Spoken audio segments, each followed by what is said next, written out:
നമസ്കാരം. ലോകമെമ്പാടുമുള്ള മലയാളികൾക്ക് ഒത്തുചേരലും ഐക്യവുമായി അവരുടെ വിവിധങ്ങളായ കഴിവുകൾ കേരളത്തിന്റെ വളർച്ചയ്ക്കായി ഉപയോഗപ്പെടുത്താനും ഒരു അവസരം എന്ന ലക്ഷ്യമാണ് കേരള സർക്കാർ രൂപം നൽകിയ ലോക കേരള സഭ എന്ന പദ്ധതി 4ാം പതിപ്പിലേക്ക് കടക്കുകയാണ്. ലോക കേരള സഭയുടെ പ്രയോജനം എന്താണെന്ന് ചോദിച്ചാൽ കഴിഞ്ഞ 3 പതിപ്പിലേതുപോലെ ആ ചോദ്യത്തിന് ഒരു വ്യക്തമായ ഉത്തരം നൽകാൻ സംസ്ഥാന സർക്കാരിന് ഇതുവരെയായിട്ട് സാധിച്ചിട്ടില്ല. ബഡ്ജറ്റ് അവതരിപ്പിക്കുമ്പോൾ ലോക കേരള സഭയ്ക്ക് ഒരു വലിയ തുക ധനമന്ത്രി KN ബാലഗോപാൽ നീക്കിവെക്കാറുണ്ട്. ഇന്ന് നടക്കുന്നത് 4ാം പതിപ്പാണ്. എത്രയോ പ്രവാസികൾ കഷ്ടപ്പെടുന്നു. നാട്ടിലേക്ക് വരാൻ കഴിയാതെ അറബികളുടെ തടവറയിൽ അവർ ഇപ്പോഴും കിടക്കുകയാണ്. അതിന് പരിഹാരം കാണാതെ നമ്മളുടെ പിണറായി വിജയൻ സഖാവ് സമയമില്ല. എന്നാൽ 1 രൂപ പോലും നേട്ടമില്ലാത്ത കോട്ടും സൂട്ടും ഒക്കെ ധരിച്ച് ആഡംബര കാറുകളിൽ വന്നിറങ്ങുന്ന ബിസിനസ് മുതലാളിമാരെ സൽക്കരിച്ചിരുത്താൻ നേരമുണ്ട്. ജൂൺ 13-ന് ഔദ്യോഗികമായി തുടങ്ങേണ്ടിയിരുന്ന ലോക കേരള സഭയുടെ ഉദ്ഘാടന സമ്മേളനവും സെമിനാറും അനുബന്ധ പരിപാടികളും കുവൈറ്റ് ദുരന്തത്തിന്റെ പശ്ചാത്തലത്തിൽ ഒഴിവാക്കിയിരിക്കുകയാണ്. ലോക കേരള സഭയുടെ ഉദ്ഘാടന സമ്മേളനവും സെമിനാറും അനുബന്ധ പരിപാടികളുമാണ് റദ്ദാക്കിയത്. എന്നാൽ ആഘോഷ പരിപാടികളെല്ലാം ഒഴിവാക്കിക്കൊണ്ട് 14, 15 തീയതികളിൽ ലോക കേരള സഭാ സമ്മേളനം നിശ്ചയിച്ച പ്രകാരം തന്നെ നടക്കുമെന്ന് സംഘാടകർ അറിയിച്ചിരിക്കുകയാണ്. നിയമസഭയിൽ ശങ്കരനാരായണൻ തമ്പി ഹാളില് 4ാമതാണ് ലോക കേരള സഭ വീണ്ടും സമ്മേളിക്കുമ്പോൾ ആഗോള പ്രവാസികളുടെ ഒത്തുചേരലിനപ്പുറം ഇക്കാലത്തിനിടയിൽ നടന്ന 3 സമ്മേളനങ്ങളും മേഖലാതല സമ്മേളനങ്ങളും കൊണ്ട് പ്രവാസികൾക്ക് എന്ത് ഗുണമുണ്ടായി എന്ന ചോദ്യം ഇവിടെ വീണ്ടും ഉയരും. ഇക്കാര്യത്തിൽ വിമർശനങ്ങളും ഉയർന്നു തുടങ്ങിയിട്ടുണ്ട്. പ്രവാസികളുടെ ക്ഷേമവും ഉന്നമനവും ലക്ഷ്യമിട്ടുള്ള നിരവധി പദ്ധതികൾ നടപ്പാക്കിയെന്ന് നമ്മുടെ സംസ്ഥാന സർക്കാർ പറയുമ്പോഴും എന്ത് പദ്ധതിയാണ് നടപ്പിലാക്കിയതെന്ന് നമുക്കറിയില്ല.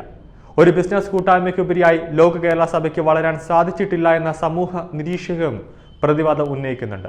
കോടികൾ മുടക്കി സമ്മേളനങ്ങൾ നടത്തുന്നുണ്ടെങ്കിലും പ്രവാസികളുടെ കാതലായ വിഷയങ്ങൾ ഇന്നേ വരെ ഒരു നിലപാടും ഒരു തീരുമാനവും കൈക്കൊള്ളാൻ ലോക കേരള സഭയ്ക്ക് സാധിച്ചിട്ടില്ല. അതൊരു പ്രധാന വിമർശനമായി തന്നെയാണ് ഇപ്പോഴും നിലനിൽക്കുന്നത്. 3 ലോക കേരള സഭകളിലും ഉയർന്നു വന്ന നിർദ്ദേശങ്ങളൊന്നും തന്നെ നടപ്പിലാക്കിയിട്ടുമില്ല.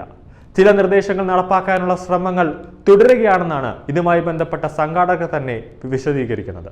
എന്നാൽ ഗൾഫിലേക്കും മറ്റ് രാജ്യങ്ങളിലേക്കും പോകുന്ന കുടിയേറ്റ തൊഴിലാളികൾക്കായി ലോക കേരള സഭ ആലോചന പോലും നടത്തിയിട്ടില്ലെന്ന വിമർശനങ്ങളാണ് മറുവശത്ത് നിന്നും ഉയർന്നു വരുന്നത്.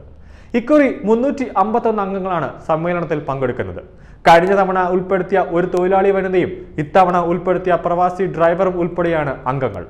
3 കോടി രൂപയാണ് ഇതിനേക്കായി സംസ്ഥാന സർക്കാർ മാറ്റിവെച്ചിരിക്കുന്നത്. എല്ലാ തവണയും കോടികൾ മുടക്കി നടത്തുന്നുണ്ടെങ്കിലും പ്രവാസികളുടെ കാതലായ വിഷയങ്ങളിൽ ഇന്നേ വരെ ഒരു നിലപാടും തീരുമാനവും ലോക കേരള സഭയ്ക്ക് എടുക്കാനായില്ല എന്നതാണ് പ്രധാന വിമർശനം. ഈ ലോക കേരള സഭ കൊണ്ട് എന്ത് പ്രയോജനമെന്ന് ചോദിക്കുമ്പോൾ നമുക്കറിയാം, ഈ ലോക കേരള സഭ 1ാം പിണറായി സർക്കാരിന്റെ കാലത്താണ് വന്നത്.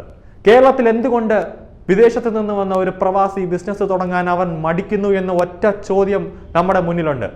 അവൻ ഏതെങ്കിലും, അതായത് വിദേശ രാജ്യത്ത് നിന്ന് കഷ്ടപ്പെട്ട് പണമുണ്ടാക്കി സ്വന്തം നാട്ടിൽ വന്ന ഒരു ബിസിനസ് തുടങ്ങാൻ അവൻ ഉദ്ദേശിച്ചാൽ അന്നേരം ഇടതുപക്ഷത്തിന്റെ തൊഴിലാളി സംഘടന എന്ന ഓമന പേരിട്ട് വിളിക്കുന്ന CITU എന്ന സംഘടന കൈമുഷ്ടിയും ചുരുട്ടിപ്പിടിച്ച് കൊടിയും പിടിച്ചുകൊണ്ട് വരും.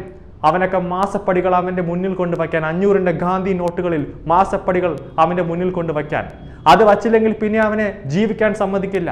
കുടുംബത്തോടെ പിന്നെ കയറ് കെട്ടി ആത്മഹത്യ ചെയ്യേണ്ട അവസ്ഥയിലേക്ക് വരും. അങ്ങനെ ഒരു ഉദാഹരണം കണ്ണൂർ ജില്ലയിലെ ആന്തൂർ മുനിസിപ്പാലിറ്റിയിൽ കൺവെൻഷൻ ഹാൾ നിർമ്മിക്കുന്നതിനായി സാജൻ 15 കോടിയോളം രൂപ ചെലവാക്കിയിട്ടുണ്ടായിരുന്നു. അത് CITU തൊഴിലാളി എന്ന ഈ ഒരു സംഘടന അതിന് സമ്മതിച്ചില്ല. അവിടെ കൊടികുത്തി. അവസാനം ഗത്യന്തരമില്ലാതെ അദ്ദേഹത്തിന് ആത്മഹത്യ ചെയ്യേണ്ടി വന്നു. CITU ആണ് തൊഴിലാളികൾക്കൊപ്പമാണെന്ന വീരവാദം മുഴക്കുമ്പോഴും മെയ് 1-ന് നിങ്ങൾ തൊഴിലാളി ദിന പ്രസ്ഥാനം എന്ന് പറഞ്ഞ് റോഡ് നീളെ ഓട്ടോറിക്ഷകളിലും ആംബുലൻസിലും വണ്ടികളിലും നിങ്ങളുടെ CPM-ന്റെയും CITU-യുടെയും കൊടികൾ കെട്ടിപ്പറക്കുമ്പോൾ, വഴി നീളെ നല്ല മാസ് ഡയലോഗുകൾ അടിക്കുമ്പോഴും 10-15 മിനിറ്റുള്ള ദൈർഘ്യമായ പ്രസംഗം നടത്തുമ്പോഴും നിങ്ങളെ കൊണ്ട് ജനങ്ങൾക്ക് അല്ലെങ്കിൽ പ്രവാസികൾക്ക് എന്ത് ഉപകാരം അല്ലെങ്കിൽ എന്ത് നേട്ടമുണ്ടായി എന്ന് ഒന്ന് ആലോചിക്കേണ്ട നല്ലതാണ്. അതുകൊണ്ടാണ് ഹൈക്കോടതി പോലും നിങ്ങളുടെ കേസുമായി മുന്നോട്ടെത്തുമ്പോൾ നിങ്ങളെ ചവിട്ടിക്കൂട്ടി പുറത്തേക്ക് എറിയുന്നത്.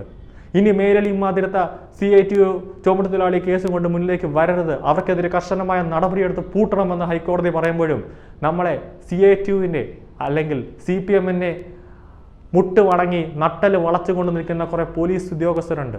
അവരാരും കേൾക്കില്ല. അവർ നന്നായാൽ ഈ തൊഴിലാളി വർഗം എന്ന ഓമന പേരിട്ട് വിളിക്കുന്ന CITU സംഘടനയും നന്നാവുമെന്നതിൽ യാതൊരു സംശയവുമില്ല.